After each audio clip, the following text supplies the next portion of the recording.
Fala pessoal, beleza? Eu sou o Fábio, sejam muito bem-vindos ao canal de Resenhas dos Perdidos no Tempo, onde a gente bate papo e troca ideia sobre quadrinhos, RPG e assuntos relacionados. Então se liga aí que a nossa resenha de hoje já vai começar e a gente vai continuar a nossa exploração aqui pelo Against the Dark Master, da Macaco do Mal.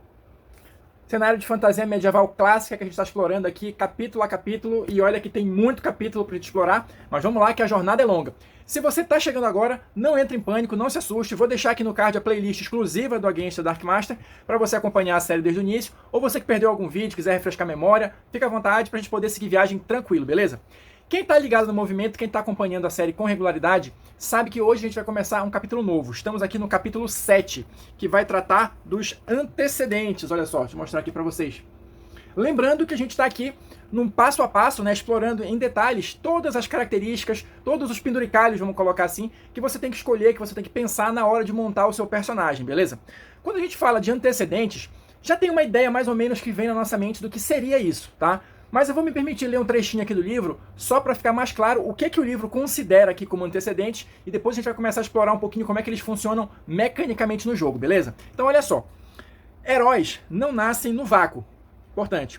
Todos os personagens dos jogadores têm um passado e geralmente carregam partes dele em suas aventuras. Bugigangas de mentores e entes queridos, heranças antigas de família que os lembram de casa ou de seus destinos, habilidades incomuns com as quais nasceram ou aprenderam na juventude, velhos amigos que os seguiram até o final do mundo. Que os seguiriam, perdão, até o final do mundo. Ou seja, em Against the Dark Master, os jogadores podem usar os antecedentes para realçar o passado dos seus personagens, trazendo detalhes mais importantes sobre eles para o jogo. Ou seja, é basicamente isso. Os antecedentes eles vão retratar a vida do seu personagem antes de você começar a efetivamente jogar com ele. Porque, como o livro bem diz aqui, um herói não nasce do vácuo, né? Então, até você se tornar um herói, você teve uma infância, você teve uma adolescência e tal, um início de vida adulta, dependendo da idade que você queira usar. Então, a ideia dos antecedentes é justamente explorar, claro, os pontos mais relevantes e importantes desse passado do personagem, para que eles, de repente, possam ter alguma influência, alguma participação interessante no jogo que vai começar, né? E assim, mecanicamente, como é que ele vai funcionar aqui no Against the Dark Master? Os antecedentes, eles são determinados pelo povo, tá? A gente já falou de todos os povos aqui, e cada um deles vai trazer uma quantia específica de pontos de antecedentes que você vai ganhar por ter escolhido aquele povo. Então, só para a gente relembrar, vou mostrar aqui rapidinho para vocês. Olha só, quando a gente falou dos povos, eu mostrei aqui uma tabelona que vai reunir todas as características relativas a eles. E a gente tem bem aqui no finalzinho, não sei se vai dar para ver, olha, PA, pontos de antecedentes. Tá? Então, só para vocês terem uma ideia, por exemplo, se você for um anão, você começa com 4 pontos de antecedentes. Se você for um selvagem, começa com 4 também. Humanos começam com 6. Meio-orcs começam com 5. Ou seja, tem uma pequena variação ali, mas a grande maioria vai ser entre 3 e 4 ali pontos de antecedentes, alguns com um pouco mais, alguns com um pouco menos, beleza? Então, assim, escolhendo o povo, você vai saber qual é a quantidade que você tem disponível para gastar em antecedentes. E aí, claro, você vai, na hora de escolher, vai pegar aqueles que mais se adequem, né, ao personagem, ao que você está idealizando do personagem, né, e que você acha mais interessante, tendo isso em mente. Qual é a história passada dele, né? O que ele já viveu, pelo que ele já passou antes de chegar neste momento da vida. Então, a ideia geral dos antecedentes é essa. E como é que vai funcionar ainda em termos de mecânica? Você vai ter esses pontos disponíveis aqui para gastar.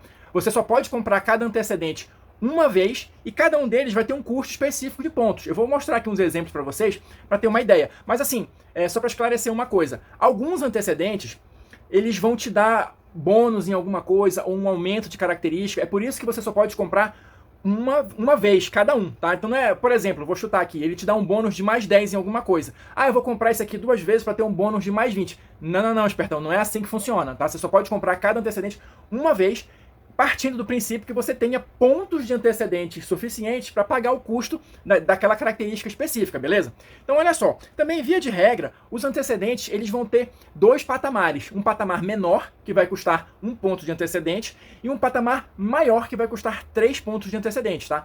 Quando a gente chegar aqui nos exemplos, vocês vão visualizar isso melhor. Mas basicamente é isso, você tem um com custo menor e um custo maior. Claro, óbvio, evidente, que o que tem um custo maior vai te dar uma vantagem maior proporcional, tá? E geralmente, via de regra, a não ser que na descrição específica ali diga o contrário, se você compra um antecedente com um custo maior, você automaticamente ganha também o benefício do custo menor, beleza? Olha só, tem mais um detalhe para a gente comentar antes de eu começar de fato a mostrar os exemplos. Essa questão dos antecedentes tem o seguinte, tem um detalhe. Você só pode gastar esses pontos no processo de criação do personagem, tá? Também não existe aquilo ali, não, vou guardar um pontinho aqui, pensar melhor e lá na frente eu gasto. Não, é para gastar tudo durante o processo de criação de personagem. Não gastou, perdeu, babau, foi pro éter. Não pode fazer isso, tá? O livro diz especificamente essa situação, beleza? E tem uma outra questão, que são os requisitos. Cada um desses antecedentes, geralmente ele vai exigir do seu personagem algo, alguma tarefa, alguma coisa que você tem que pensar ou elaborar para poder justificar a escolha daquele antecedente. Então eu vou ler um parágrafo aqui para vocês, para ficar mais claro também. Olha só.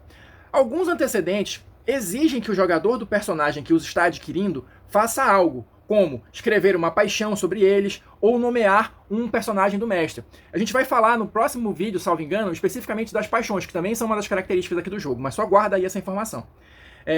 Esses requisitos, ou seja, essas coisas que o jogador precisa fazer, se o antecedente requisitar, estão sujeitos à aprovação do grupo. Os jogadores que não forem capazes de cumprir os requisitos de um antecedente de uma forma que seja considerada adequada pelo restante do grupo, não podem escolher o antecedente.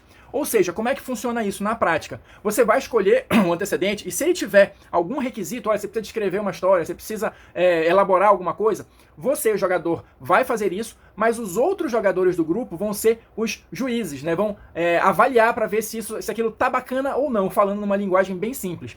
Aliás, tem alguns elementos aqui no Against the Dark Master que eles propõem esse tipo de dinâmica. O grupo aprovar. Eu particularmente acho isso interessante porque meio que, entre aspas, força todo mundo a se inteirar mais no jogo e, de fato, ajudar na construção de personagens mais interessantes. Não só o seu personagem, mas o personagem do coleguinha que está jogando com você. Então, acho uma mecânica legal, acho uma mecânica interessante. Talvez a gente não esteja ainda muito acostumado com esse tipo de coisa, né? Como é que tu vai interferir no meu personagem e tal? Mas acho que vale a pena dar uma chance e testar essa mecânica. Partindo aqui para os exemplos agora, o livro vai trazer, como já é meio que de praxe, né, aqui no início do capítulo, uma mega tabela que vai juntar aqui todos os antecedentes com uma pequena descrição a respeito deles, tá? Aqui, olha, deixa eu tentar aproximar, vocês já vão ter aqui, olha, a questão dos custos, né, maior e menor, aqui o nome do antecedente, aqui uma descrição curta do que ele faz, tá? São aproximadamente uns 40 antecedentes que o livro vai trazer aqui para vocês escolherem, então acho que tem opção suficiente aí para você encontrar algo que se adeque ao seu personagem. E eu vou ler aqui alguns exemplos para a gente ter uma ideia melhor de como é que funciona um antecedente, que tipo de benefício ele dá, e essa questão dos custos, né, do patamar menor e maior. Então olha só, tem um aqui, Adorável Trapaceiro. Olha só o que ele diz. Você é um canalha, um vigarista, um mentiroso, um vagabundo. Por todos os motivos, ninguém deveria gostar de você, mas as pessoas tendem a considerá-lo inexplicavelmente adorável. Esse é um dos antecedentes, tá? Menor custo, né? 1 ponto de antecedente. Aqui o requisito, olha só. Escreva em sua natureza, que é uma característica que a gente vai ver também no próximo vídeo, o que o torna não confiável, mas agradável. E aumente o valor total da sua sagacidade ou da sua personalidade em 5 pontos. Ou seja, só pra gente relembrar o que a gente acabou de falar aqui. Por que eu não posso comprar o antecedente mais de uma vez? Porque aqui ele está me dando, por exemplo, um benefício de 5 pontos. Então eu poderia dizer, não, eu vou comprar 2 vezes e vou ganhar esse benefício com 10 pontos. Não, é uma vez só, tá? E aqui o requisito, eu tenho que escrever na minha natureza por que eu sou não confiável, mas agradável. E o grupo vai julgar para ver se isso tá bacana. Claro, pode dar ideias, tipo, a ideia geral, como eu vejo, é todo mundo contribuir para melhorar a história. Não é julgar assim, pô, tá horrível isso. Não. Eu acho que a ideia aqui é somar esforços para que a história fique o melhor possível. E seguindo aqui, o benefício maior, né, de custo de 3. Além disso, uma vez por sessão, você pode tentar confundir um grupo de seres sencientes com seus comportamentos ultrajantes como uma ação completa. Seus alvos devem ser capazes de ver e ouvir você e não podem estar engajados em combate para que essa habilidade funcione. Descreva o seu ato e faça um teste de ação conflitante usando a sua enganação quanto à percepção deles. E aí continua seguindo um pouquinho falando das regras. Ou seja, aqui nesse caso, se eu comprar o de maior custo, eu já ganho também o benefício anterior, tá? Porque ele fala aqui, além disso, né? Então, basicamente, essa é a estrutura dos antecedentes. Você vai ter a descrição do que ele é, o de custo menor, qual é o benefício, de custo maior, né, qual é o benefício também, e os eventuais requisitos que você tem que preencher para ser capaz de pegar aquele antecedente. Lembrando que dependendo do requisito, ou melhor dizendo, se tiver algum requisito a ser preenchido, o resto do grupo vai te ajudar a avaliar se está bacana ou não. Então só para vocês terem uma ideia aqui, né? Então eu já falei aqui do Adorável Trapaceiro, a gente tem Afinidade Mágica, Assassino, Caçador, Educação Não Ortodoxa, Companheiro Leal, Defensor Juramentado, Excêntrico, ou seja, tem várias possibilidades aqui, como eu disse, são uns 40 antecedentes que você tem para escolher para dar aquele toque, né, diferenciado, para dar aquele toque mais interessante no seu personagem e, claro, fazer com que ele não seja simplesmente uma folha em branco, né, que ele tenha um passado, que ele tenha alguma bagagem já para trazer desde o início do jogo, beleza? E pra gente fechar aqui, tem o próximo capítulo 8, que é rapidinho, que são justamente os toques finais, tá? Nesse processo de criação do personagem, ou seja, os toques quase finais, porque como eu falei, a gente ainda tem algumas características para tratar no próximo vídeo. Mas aqui, ele vai trazer aqui aqueles penduricalhos mesmo, aquelas coisinhas básicas de sistema para você ir anotando na sua ficha. Então, por exemplo, qual é o deslocamento aqui dos personagens, e o livro traz aqui que é aproximadamente 15 metros, se você estiver correndo é 30 metros, como é que você calcula a sua defesa, né? Quais são os itens que você vai somar aí para chegar na definição final da sua defesa, isso vai variar de acordo com a armadura, se você está usando escudo, se tem alguma magia envolvida. No próximo livro, né, a gente vai destrinchar todas essas regras de sistema. Então aqui eu vejo mais como aquela orientação direta e geral. Olha, você tem que ver isso, isso e isso, soma e chega na sua defesa, por exemplo, né? As suas jogadas de proteção, os saves, né? Aqui no saves ou salvaguarda, aqui no Against the Dark Master, ele tem dois tipos de jogada de proteção. A jogada de proteção de resistência e a jogada de proteção de vontade. A gente vai ver as diferenças entre elas também quando a gente chegar na parte do sistema. Pontos de magia, total de pontos de vida, tudo isso é tratado aqui nesse capítulo. A única coisa que eu acho interessante a gente comentar assim com mais detalhe é o seguinte, ele tem uma parte aqui que ele fala de equipamento inicial. Eu lembro que quando a gente começou a falar sobre criação de personagem, você tem um nível de riqueza lá que você ganha no meio desse processo. E eu lembro de ter falado, olha, provavelmente você vai pegar isso aqui para comprar o seu equipamento inicial. Só que não funciona exatamente assim no Against the Dark Master. Olha só, vou ler mais um trechinho aqui. Enquanto em muitos outros RPGs os personagens começam com uma pequena soma de ouro que podem gastar para comprar itens adicionais, em Against the Dark Master, os jogadores são encorajados a iniciar o jogo simplesmente com os itens listados acima. Vou já dizer para vocês quais são os itens. Isso torna a criação de personagem mais rápida e adiciona um pequeno nível de desafio para personagens recém-criados, que podem se ver forçados a inventar maneiras criativas de usar os seus recursos limitados.